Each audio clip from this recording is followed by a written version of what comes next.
Now let's take now we have understood the concept of work over here. Now before going into power, we also have to understand what's energy, right? And Yeah. energy is a bit, you can say, a most confusing part of the A-level physics, because it confuses most of the students because they don't understand how the energy system actually works. So if we just understand the principle of conservation of energy, which means the energy cannot be read nor destroyed, but can be transformed into one form and another. Getting the point? Yeah. Now, this is the basically the first principle and the conservation of energy over here. And if you just study, I think if you just study, going to study engineering physics in AQ way, it also talks Yeah. about thermodynamics over there, right? They Yeah. also have for thermodynamics. So over there, you also study the conservation of energy. Now, there are two parts of energy basically. One is the kinetic energy, one is the kinetic, Yeah. the other one is potential. The other one is potential. Now, thing is, what happens? These are the main two components of the energy where the conversion happens, right?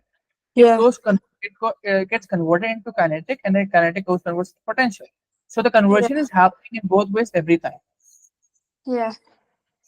Okay, and Yeah. then you heard sound energy and the heat energy. So they are nothing but the constituents of this kinetic and potential, by the way. Yeah. All right, getting the point. Yeah. The main basics energy are kinetic and potential. Now, for example, if I have no, first understand the what's kinetic energy. Kinetic energy means some at motion, Yeah. and potential mean at rest. Now, Vishal, I have a question for you. Yeah. Now, if we just look at the work done, we Yeah. also calculate work done when it's in motion, right? We're actually Yeah. moving the object. We also Yeah. calculate the object in motion. So, what's the difference between kinetic energy and work done? Um.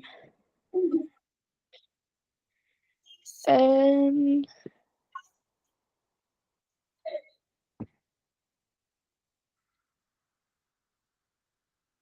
Let me tell you.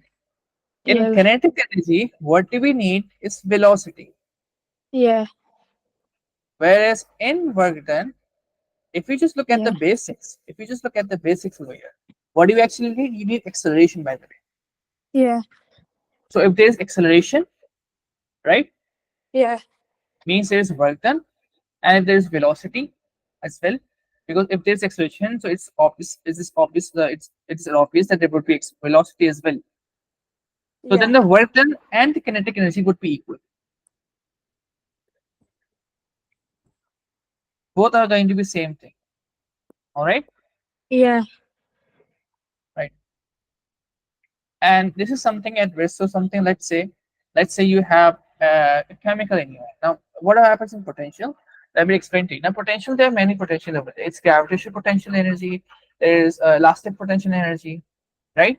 And Yeah. there is, and so potential energy means something is energy due to at risk. Now, let's say I have a chemical in my hand, right? Yeah. And when I have chemical, and it's that chemical is actually flammable, which means that if I just provide a little bit amount of energy, are you studying chemistry? Yeah. Right. Now, if I just apply a little bit about activation energy over there, right, Yeah. Yeah. it will catch a flame. Yeah. So this means before catching the flame, before providing the activation energy, that Yeah. chemical was possessing chemical potential energy. Yeah. Getting the point? Yeah. Right. So potential energy can be in many forms, but when we talk for kinetic, it will be in one form only. Yeah. All right. Now, the kinetic energy, the formula for the kinetic energy is basically EK equals to half mv squared. This is the formula for, and then if you just study the AQ way, there's another formula for the rotational kinetic energy, which is I think half momentum inertia times the angular velocity. So that I think it's going to be studying in A2 physics. But let's take the kinetic energy. And then when you go for higher study, you can study in physics, and they also have a formula for the rotational kinetic energy, Yeah. right? So that's Yeah. something. So this is basically translated, which means that it will go in a straight line. Yeah. This is formula for the straight line. Now let's do a quick question away. Now, if we just look at the relation between the kinetic energy and the velocity is basically square times, and so which is so that basically the kinetic energy over here is dependent on the square terms of the velocity. Getting my point? Yeah. So if I increase my velocity 2 times, the kinetic energy will increase 4 times. So if I increase my velocity 3 times, the kinetic energy will increase 9 times. Getting my point? Yeah. This is how much effective the velocity is. Yeah. Now, okay, so let's do one question.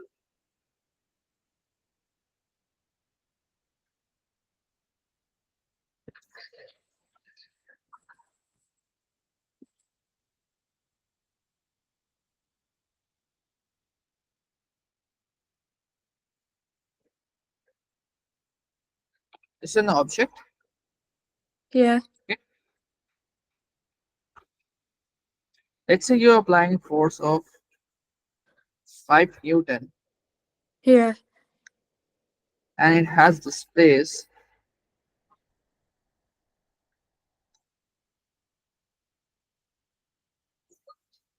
from here till here at a distance of 20 meters.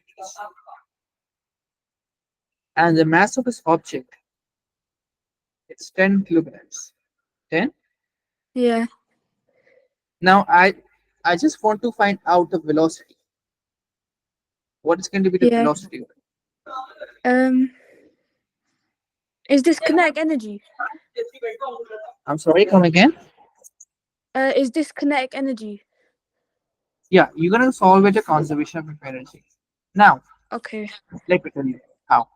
Thing is, if we just look at the velocity, the formulas for the velocity is a present in kinematics. What we need actually, we need time, acceleration, but we don't have that over here.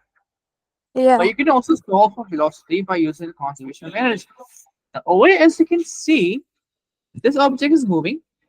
We have a Yeah. force, which means when this object has a force applying to it, so this object is also doing work done on it. Getting my point? Yeah. So this is what I told you before, that when something is moving at a horizontal plane, and Yeah. that has some certain acceleration, so your kinetic energy would be equal to the work done over here. Yeah. Getting my point? Yeah. So your kinetic energy would be equal to the work.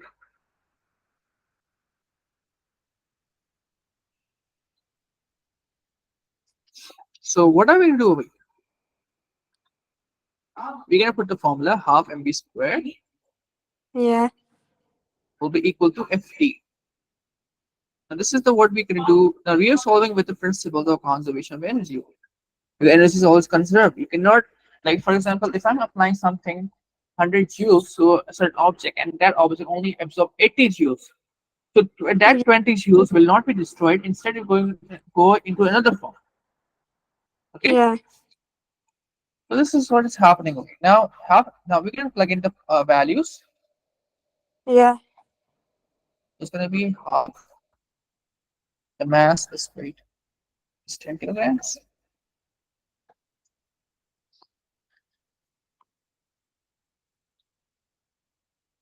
and the force is 5. This is not.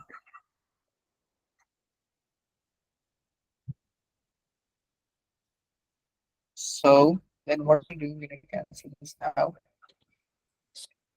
So your v square would be upon 100, okay, Yeah. and the velocity is going to be 10 meters per second. So this object is moving at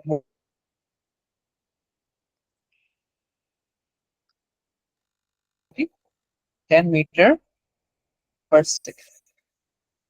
All right, Yeah. getting my Yeah. point.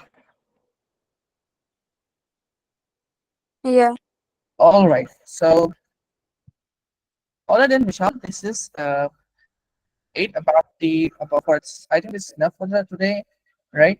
Yeah. So now I right. So if you have any questions regarding architecture, you can No tell me now. questions.